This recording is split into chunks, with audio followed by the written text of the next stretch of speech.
Muze mdarongo. Kuseka zvikiitika. Mapiwa masine nyuka. I want to that. Chicken Flavio Solar Valley. License several mixers. Yeah, zvabva ku Australia. Zvakabva ku Australia.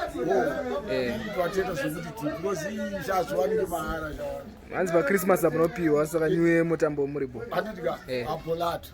Evika. Apolato. Tutambira newewesi. Aiwa, evi. Evi mndarama crane. Aiwa yebhalo dai. That's Chicken Flavio Solar Valley. Abantu badatsemba ba roots chakunechaira ba roots. Because COVID has started, you know,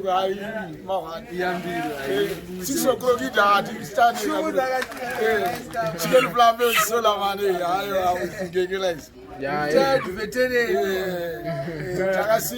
Shop Nambune. Yakasambana kutoa hayo retired but tabu waona damu na vanasirira vanotora hayo wadakutosema oreta evi.